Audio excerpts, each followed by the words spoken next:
বিলিবাবুর নাম্বারটা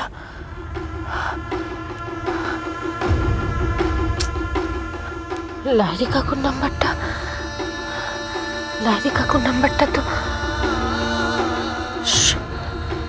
সব নাম্বারই তো ফোনে সেভ করা। কি করে বুঝবো? একটা নাম্বারই মনে আছে, ঝিলিকের নাম্বার। ঝিলিককে একটা ফোন করি। ঝিলিককে ফোন করে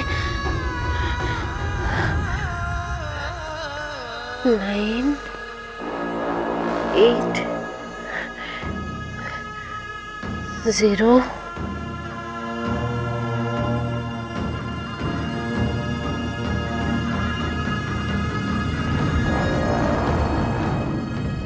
তোমার শত কষ্ট হলেও তুমি ঝিলিককে ডাকবে না প্রতিমা, ডাকবে না। এখানে যাতে ঝিলিকের সাথে কোনো অন্যায় না হয় সেটা তোমাকেই দেখতে হবে।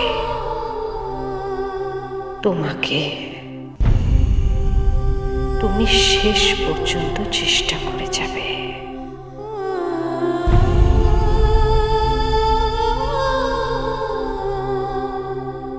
পুষ্প,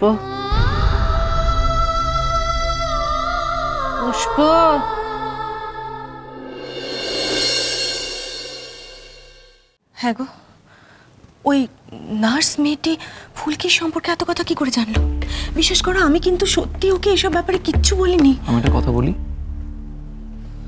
আমি এই জীবনে অন্তত ফুলকির কোনো কথা চোখ বন্ধ করে বিশ্বাস করতে পারবো না। না না, আমার কিন্তু বেশ ভয় করছে জানো তো। ও যদি সত্যি এই বাড়ি ছেড়ে চলে যায়। না না না না, সেটা হয় না। শোনো না, তুমি না ওকে একটা নতুন মোবাইল ফোন কিনে দাও, বুঝলে? নতুন মোবাইল ফোন? হ্যাঁ। নতুন কেন? ওকে চেয়েছে নাকি? সেই নিয়েই তো যত কাণ্ড। ও সেদিনকে আমাকে বলল নতুন মোবাইল ফোনের কথা।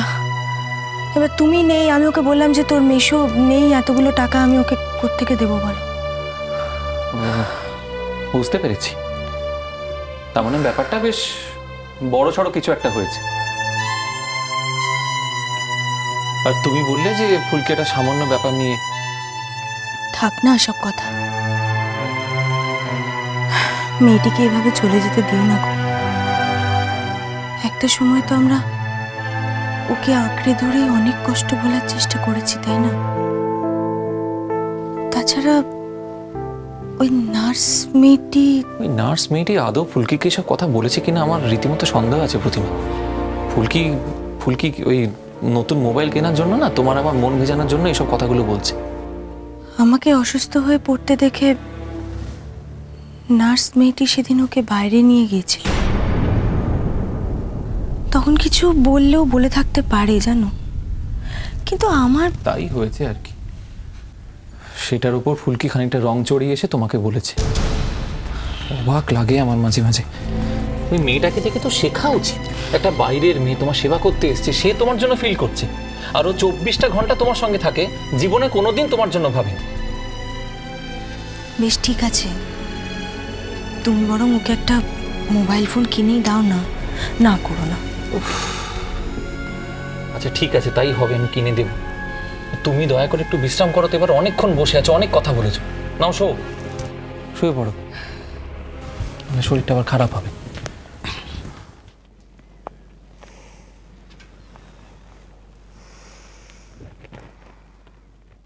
ফুলকি কি সত্যি কথাগুলো বানিয়ে বলল? সত্যি তো, আমাকে কেউ কিছু বললে নার্স মেয়েটি সত্যি কষ্ট পায়। কিন্তু কেন এভাবে রিয়াক্ট করে? ও কি ফুলকির সম্পর্কে এইসব কথা জেনেই বলেছে? মেয়েটিকে কে বললো এই কথাগুলো? কে জানে।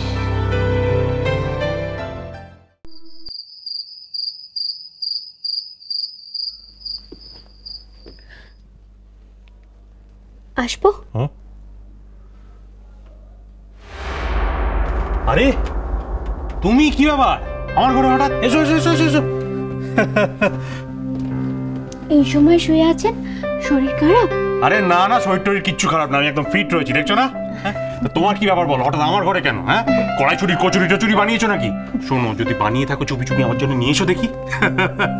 না না, তেমন কোনো ব্যাপার নয়, একটা দরকারই এসেছিল। হ্যাঁ, কি দরকার বলো বলো।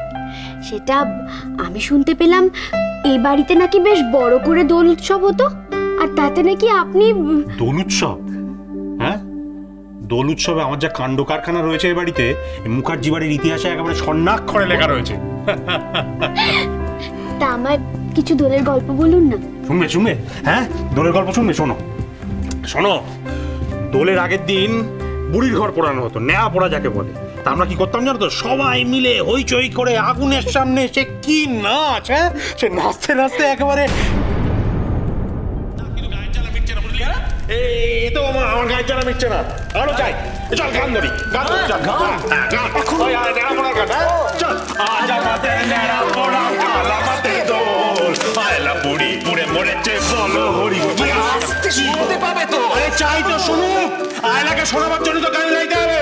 দেখো কি মুশকিল। আজ আমাদের নেড়া পোড়া কাল আমাদের দোল। আর ভাং খাওয়া?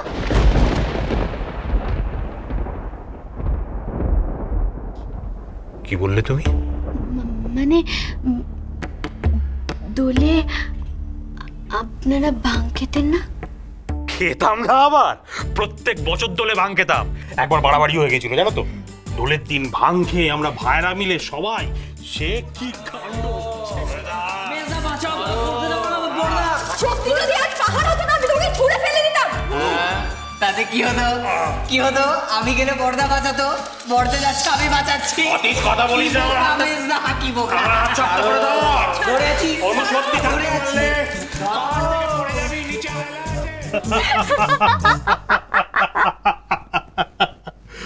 ওরে বাবারে, এবার আমার হাসতে হাসতে পেট ব্যথা হয়ে যাবে। আর হাসি নয়, এইবার দোলে আবার দোল উৎসব হবে এই বাড়িতে, আর তাতে আপনিও।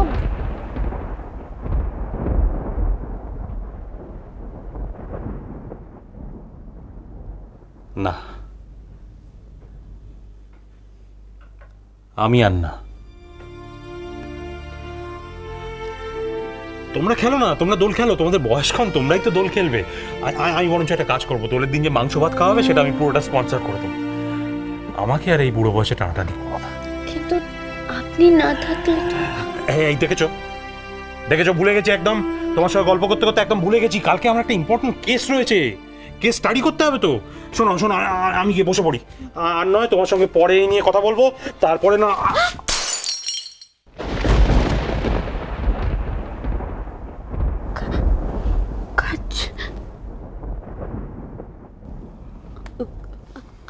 আমি তুলে। এই কি করছো? কি আমি পরিষ্কার করে দিচ্ছি, ভাঙা কাজ হাতে হাতে ফুটলে রক্তারক্তি হবে। চুপ করে দাঁড়াও, তুমি একদম হাত দেবে না। আমি পারুলের মাকে ডেকে আনছি, হাত দেবে না কিন্তু।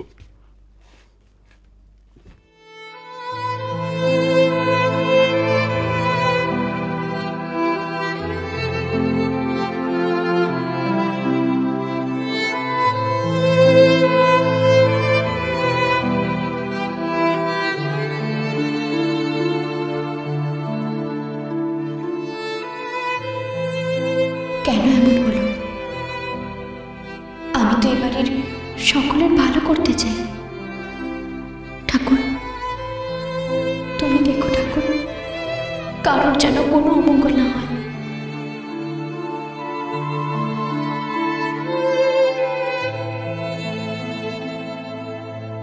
আমার মনি তো ও বাড়িতে একা, মনিকেও তুমি ভালো রেখো ঠাকুর, মনিকেও ভালো রেখো।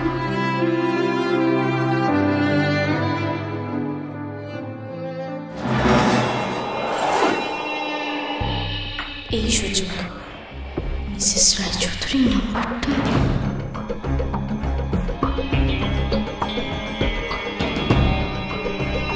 ফোনটা দাও।